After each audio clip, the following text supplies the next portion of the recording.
Hello दोस्तों, मैं रजनी बुद्ध आपका स्वागत करती हूँ आपकी अपने YouTube channel study point 123 by Rajni member.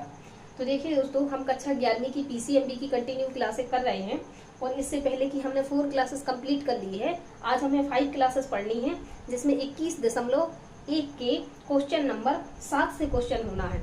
चलिए दोस्तों, आते हैं अपन अपनी क्लास के पास और देखते हैं कि अपन क्या कर रहे थे।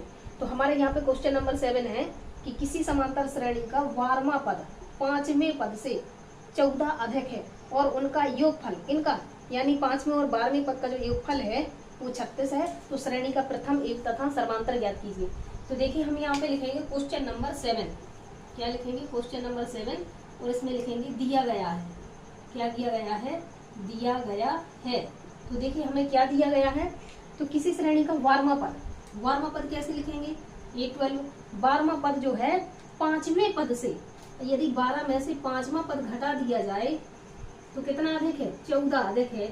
देखिए, अधिक कब होता है? जब उससे घटाया जाता है तो क्या बचता है? वो अधिक बचता है। यानी 12वें पद से 5वें पद को घटा दिया जाए तो कितना बचेगा? 14 बचेगा। यहाँ पे लिखा है कि 12वां पद 5वें पद से 14 अधिक है। पहली बात तो ये हो गई, इसको हम मान लेते हैं समीकरण नंबर फर्स्ट। दूसरे में लिखा है कि उनका योगफल 36 है। क्या लिखा है? योगफल 36 है। किनका योगफल? इन्हीं दोनों का।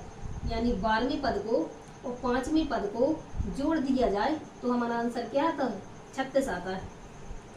देखिए दोस्तों, इसमें अपन को क्या करना है, जब एक बार प्लस का चिन्ह लगा हो, एक बार माइनस का चिन्ह लगा हो और ये दोनों संख्या सेम लिखी हो, तो इसकी शॉर्टकट ट्रिक है कि अगर हमें A12 का मान ज्ञात करना है यानी A12 का मान ज्ञात करना है तो दोनों को जोड़ो, 2 का भाग लगाओ तो A12 का मान आ जाएगा।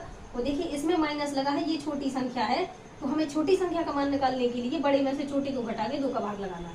चलिए मैं समझा देती हूँ आपको, ये शॉर्टकट ट्रिक से बता दे रही हूँ, आप समझने का प्रयास कीजिए।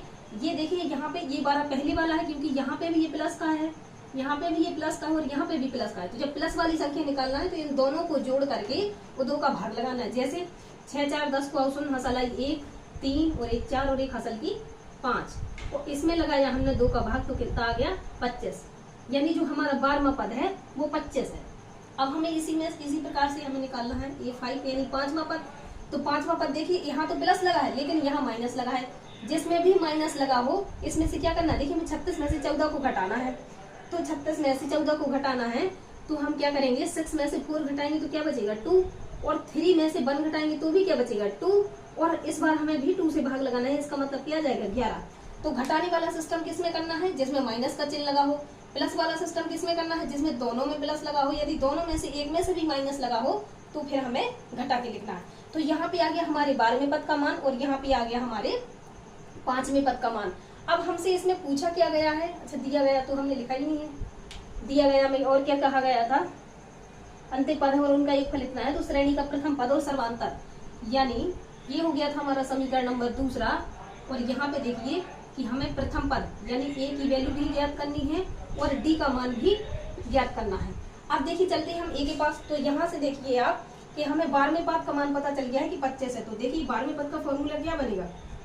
बराबर A प्लस, यहाँ 12वां पद n का मान क्या है? 12 माइनस 1 और D। अब यहाँ पे देखिए, 12वें पद का मान हमारे पास कितना आ गया है? 25 बराबर ये जो कहते हैं प्लस 12 में से 1 जाएगी तो क्या बचेगा? 11 और D का मान हमको पता नहीं है। अब इस वाले में भी देखिए, अगर हम 5वें पद के लिए लगाएं तो क्या होगा? 5वें पद का मान हमें क्या दिया गया है? 11 बराबर A प्लस n माइनस 5 में से 1 जाएगा तो क्या बच जाएगा? ये 4 और D। देखिए, मैंने ये एक स्टेप कम करके यहाँ पे लिख दी है, तो आशा करती हूँ ये आपको समझ में आया होगा। अब हम देखिए, इन दोनों को क्या कर दें? जोड़ दें। क्या कर दें? दोनों को जोड़ दें। जोड़ दें तो क्या होगा? मैं घटा दे रहे हैं। क्या कर दें? घटा दें। यहाँ घटाएंगे तो ये माइनस का हो जाएगा, ये माइनस का हो जाएगा, ये भी माइनस का हो जाएगा। एक प्लस का एक माइनस का, इसलिए ए से ये तो कट जाएगा। 25 में से 11 जाएगा तो बताइए क्या बचेगा? 25 में से 11 जाएगा तो क्या बचेगा? 14 बराबर। अब यहाँ 11 में से 4 जाएगा तो क्या बचेगा? 7 बचेगा। 7 D। तो यहाँ पे आप देखेंगे कि D बराबर क्या आया? 14/7, यानी D बराबर मान क्या हो गया? 2। तो यही तो हमें करना था। देखिए बच्चों, यही तो पूछा था हमसे कि D का मान ज्ञात कीजिए। अब D का मान हम कहीं पर भी उठा के रख दें। देखिए, इसको हम मान लेते हैं समीकरण नंबर 3, इसको मान लेते हैं समीकरण नंबर 4। D का मान यहाँ पे आप लिखिए,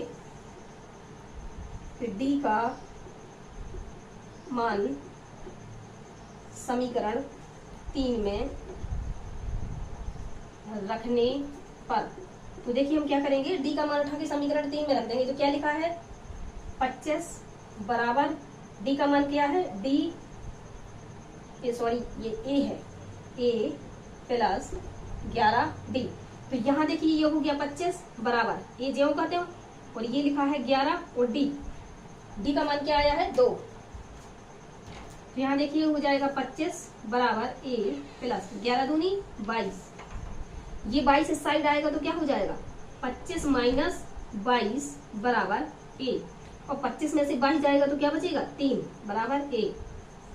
तो आप आशा करती बच्चों देखिए हमने जो हमसे पूछा गया था कि प्रथम पद ये है और सर्वांतर ये है, तो हम लिखेंगे अतः प्रथम पद, तो प्रथम पद हमारा ए, प्रथम पद ए बराबर कितना आ गया है 3, और सर्वांतर क्या सर्वांतर यानी डी, सर्वांतर डी हमारा कितना आ गया है 2। तो आशा करती हूँ बच्चों आपको क्वेश्चन नंबर 7 अच्छे से समझ में आ गया होगा। हमसे यहाँ पे प्रथम पद और डी की वैल्यू निकालने के लिए बोला गया था, तो यहाँ पे हमने देखिए सर्वांतर और डी की वैल्यू को निकाल लिया है। आशा करती हूँ बच्चों ये क्वेश्चन आपको अच्छे से समझ में आया होगा। अब हम पढ़ेंगे क्वेश्चन नंबर अगला, तो देखते रहिए। इसके लिए वीडियो को सब्सक्राइब कर लीजिए, लाइक करिए, शेयर करिए और कमेंट में अपनी राय मुझे जरूर दीजिए। अब हम पढ़ेंगे देखिए बच्चों क्वेश्चन नंबर 8वां। देखो क्वेश्चन नंबर 8वां में क्या लिखा है कि किसी समांतर श्रेणी में पदों की संख्या 60 है तथा उनका प्रथम पद 8 है, यदि अंतिम पद 185 है तो उनका 31वां पद ज्ञात कीजिए। तो देखिए हम यहाँ पे लिखेंगे क्वेश्चन नंबर 8, और इसमें सबसे पहले हम क्या लिखेंगे दिया गया है, यानी क्वेश्चन नंबर 8 में हमें देखेंगे कि सबसे पहले दिया गया है, सर दिया गया तो गाली दिया गया है। तो देखिए हमें क्या दिया गया है, किसी समांतर श्रेणी में पदों की संख्या, यानी जब उसने पदों की संख्या बोल दी है मतलब इसमें n का मान 60 दिया गया है, पदों की संख्या 60 है तथा उसका प्रथम पद 8 है। प्रथम पद 8 का मतलब है कि ए का मान 8 है, प्रथम पद 8 है, और उसका अंतिम पद यानी लास्ट टर्म, जो लास्ट टर्म दिया गया है हमें वो कितना दिया है 185, लास्ट टर्म 185 है, तो उनका 31वां पद यानी A31 ये हमको ज्ञात करना है। तो देखिए दोस्तों यहाँ पे हमें लास्ट टर्म का मान दिया गया है, तो सबसे पहले हम क्या करेंगे लास्ट टर्म का फॉर्मूला लगाएंगे। तो लास्ट टर्म का फॉर्मूला क्या होता है a plus n minus 1d। तो देखिए लास्ट टर्म की वैल्यू क्या दी गई है हमें 185, लास्ट टर्म की वैल्यू हमें क्या दी गई है 185 बराबर a का मान कितना दिया गया है 8 प्लस n का मान कितना दिया गया है 60 माइनस 1, और d का मान हमको नहीं दिया गया है, तो हम क्या करेंगे d का मान पहले निकालेंगे तभी हम 31वें मान पर पहुंच पाएंगे। क्या करेंगे तभी हम 31वें मान पर पहुंच पाएंगे। चलिए इसको सॉल्व करते हैं। तो हम यहाँ पे देखेंगे कि 185 में से 8 चला जाएगा, ये बराबर का है, उस इस साइड आएगा तो क्या हो जाएगा माइनस का, बराबर 60 माइनस 1, और ये हो जाएगा हमारा d। तो 185 में से 8 जाएगा तो क्या बचेगा 7, यहाँ पे बचेगा 77 बराबर, और 60 में से 1 जाएगा तो क्या बचेगा 59, और यहाँ पे हो जाएगा d। तो देखिए हम यहाँ पे d की वैल्यू निकालेंगे तो क्या बन जाएगा हमारा 177 डिवाइड बाई 59, d बराबर देखिए 9 3 27 5 3 15 2 जोड़ेंगे 77, यानी जो हमारा d का मान आया है वो कितना आ गया है 3। अब हमसे क्या पूछा गया है, हमसे यहाँ पे देखिए बच्चों 31वां मान पूछा गया है, तो अब हम लगाएंगे 31st के लिए। तो ये 31st is equal to a plus, अब हमें यहाँ n का मान क्या लेना है 31st लेना है, क्योंकि हमें 31वां पद ज्ञात करना है। तो n का मान क्या हो जाएगा 31 माइनस 1 और d। अब चलिए हम वैल्यू पुट कर देते हैं, तो इसकी वैल्यू तो हमें निकालना है। a का मान हमारे पास 8 दिया गया है प्लस, और 31 में से 1 जाएगा तो क्या बचेगा 30, और d का मान देखिए यहाँ पे कितना आ गया है 3। चलिए इसको सॉल्व करते हैं। तो 8 प्लस 3 तर का 9 90, कितना हो गया 90, और 90 में 8 जोड़ेंगे तो कितना हो गया 98। तो हम क्या लिखेंगे अतः 31वां पद कितना है 98 है, 31वां पद क्या है 98 है। आशा करती हूँ बच्चों आपको क्वेश्चन नंबर 8 भी अच्छे से समझ में आ गया होगा। देखिए हमने यहाँ पे लास्ट टर्म का फॉर्मूला पहले इसलिए लगाया है ताकि हमें डी की वैल्यू पता चल सके, क्योंकि यदि डी की वैल्यू नहीं होगी तो हम 31वां पद नहीं निकाल पाएंगे। आशा करती हूँ ये आपको अच्छे से समझ में आ गया होगा। अब हम पढ़ेंगे क्वेश्चन नंबर 9 की ओर। तो आप इसको अच्छे से देख लीजिए और अपने इसको भी, इस क्वेश्चन को भी अपने नोट्स में मेंटेन कर लीजिए, ताकि आप एग्जाम के टाइम पे अच्छे से अपनी प्रिपरेशन को बनाए रखें। देखिए अब हम देखेंगे क्वेश्चन नंबर 9। क्या देखेंगे अब हम? Question number 9। तो देखिए क्वेश्चन नंबर 9 में क्या बोला गया है कि एक समांतर श्रेणी में पदों की संख्या 91 है, प्रथम पद 2 है, अंतिम पद 182 है, तो 51वां पद ज्ञात कीजिए। तो इसमें भी सबसे पहले बच्चे देखिए हम क्या लिखेंगे? दिया गया है। क्या लिखेंगे? दिया गया है। तो देखिए क्या दिया गया है कि एक समांतर श्रेणी में पदों की संख्या कितनी है? 91 है, यानी पदों की संख्या 91 है, मतलब n का मान 91 है। पदों की संख्या 91 है। प्रथम पद हमारा 2 है, यानी जो एक ही मान दिया गया है वो 2 है। प्रथम पद 2 है और अंतिम पद 182 है, यानी जो लास्ट टर्म है वो 182 दिया गया है। और 51वां पद ज्ञात कीजिए, यानी a 51 is equal to question mark, ये वाला हमको ज्ञात करना है। तो यहाँ पे देखिए कि हमें यहाँ पे a n-1d ये सब कुछ दिया गया है, और ये लास्ट टर्म ये हमको d नहीं है, ये लास्ट टर्म का मान दिया गया है। किसका मान है? ये लास्ट टर्म का। तो आप देख सकते हैं यहाँ पर भी हमें d का मान नहीं दिया गया है, इसलिए हम डायरेक्ट इसका फॉर्मूला नहीं लगा सकते हैं। तो सबसे पहले क्या करना होगा बच्चों? हमें l का मान लगाना पड़ेगा, यानी लास्ट टर्म का मान लगाना पड़ेगा, क्योंकि हमारे पास d का मान नहीं है। तो हम लास्ट टर्म का फॉर्मूला लगाएंगे जिससे हम d का मान निकाल पाएंगे। तो l का मान क्या हो जाएगा? a plus n-1d। तो l का मान क्या दिया गया है? 182 बराबर a का मान कितना दिया है? 2 प्लस n का मान 91